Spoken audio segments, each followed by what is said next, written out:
Ironi channel kali ini akan membahas mengenai konspirasi Belanda dan oknum Habib dalam mematahkan semangat para pejuang Indonesia.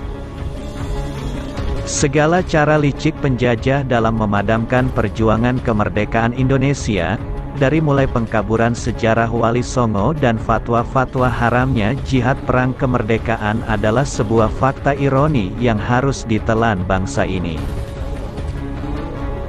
Peristiwa Cianjur 1885, kala itu, Tarekat Naksabandiyah tumbuh subur, dan pemerintah Hindia Belanda cukup was-was, karena keberadaan tarekat ini berpotensi mengganggu keamanan dan ketertiban.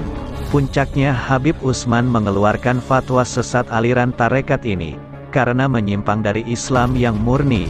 Dasar fatwa ini kemudian dijadikan dasar bagi pemerintah kolonial untuk memecat penghulu besar Sukabumi dan Cianjur karena terlibat dalam tarekat Naksabandiyah. Konspirasi lainnya antara Habib Usman dan Snouk diantaranya mengutuk pemberontakan petani Banten yang diinisiasi oleh para sufi. Sang mufti memberi fatwa ganjil, bahwa pemberontakan rakyat Banten bukan jihad melawan orang kafir, karena tidak memenuhi syarat-syarat jihad, meskipun ia tidak memberikan gambaran jihad secara utuh. Posisi Habib Usman kian penting. Ia berfungsi memberikan informasi kepada Snouk tentang perkembangan Islam pada kala itu. Bahkan dengan keluasan ilmu fikihnya, terkadang Habib Usman dipandang memberikan pendapat yang sejalan dengan kepentingan pemerintah kolonial. Hal ini terjadi dalam kasus pembangunan masjid baru di Palembang. Pembangunan masjid baru diperlukan karena jamaah semakin ramai. Namun, hal ini justru menimbulkan perselisihan. Peradilan agama dan residen merestui pembangunan masjid baru. Sedangkan Habib Usman berpendapat pembangunan masjid baru tidak sejalan dengan madhab Syafi'i yang banyak dianut di Indonesia. Perlu diketahui, Snouk adalah seorang Protestan tulen, namun dengan siasat liciknya ia berhasil membuat kesan kepada orang-orang pribumi bahwa dia masuk Islam. Dalam surat yang dikirim ke teman kuliahnya, Karl Bezold, pada tanggal 18 Februari tahun 1886, Snouk mengaku bahwa ia berpura-pura menjadi Muslim agar misi yang direncanakan pemerintah Belanda berhasil. Surat kepada rekannya itu kini diarsipkan di Perpustakaan Universitas Heidelberg, Belanda.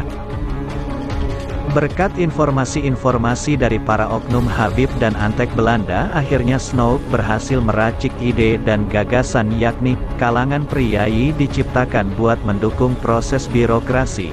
Kelompok mufti atau penghulu dimunculkan untuk mengurus perkara peradilan Islam, yang telah disesuaikan dengan kepentingan kolonial. Para pejabat pribumi diperintahkan untuk tidak banyak belajar, yang harus dilakukan adalah memerintah. Maka lahirlah kebebasan beragama dan juga kebijakan yang netral terhadap agama.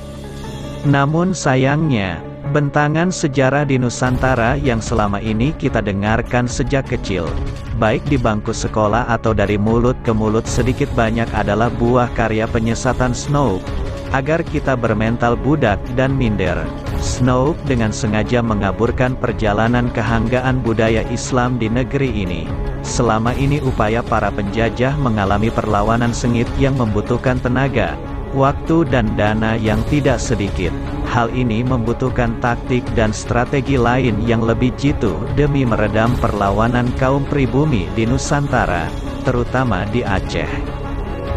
Puncaknya adalah pada 1898, setahun setelah Sang Habib ditunjuk pemerintah kolonial sebagai Mufti Batavia. Ia diminta menyusun doa khusus untuk Ratu Belanda Wilhelmina yang akan dilantik ke singgasana. Ia membuatkan doa untuk Sang Ratu seraya memuji pemerintah kolonial yang dianggap berbaik hati mengizinkan umat Islam menjalankan kewajiban agama dan menjaga ketentraman tanah jajahan. Kapan dan di mana doa itu dibacakan? Di Masjid Pekojan pada tanggal 2 September tahun 1898. Alhasil, Habib Utsman bin Yahya mendapat kecaman keras dari sejumlah umat Islam di Pekojan, Jawa, dan Singapura. Terus-menerus menulis secara kotor dalam surat kabar berbahasa Arab. Mereka terus merusak nama baik Sayyid Utsman dengan surat selebaran khusus yang dicetak di Surabaya. Sebut Snoek dalam nasihat-nasihat Snoek semasa kepegawaiannya kepada pemerintah Hindia Belanda. Snoek membaca beberapa surat dan berita di surat kabar tentang keberatan sejumlah orang terhadap doa Habib Utsman bin Yahya. Sebagian mereka menyebut Habib Utsman bin Yahya berlagak beragama di hadapan orang-orang seagama. Lainnya mempertanyakan kesalehan apa yang masih tersisa dari dirinya. Akip Suminto dalam politik Islam Hindia Belanda mencatat, tak sedikit pula yang menyebut doa Habib Utsman bin Yahya sebagai khutbah penjilat.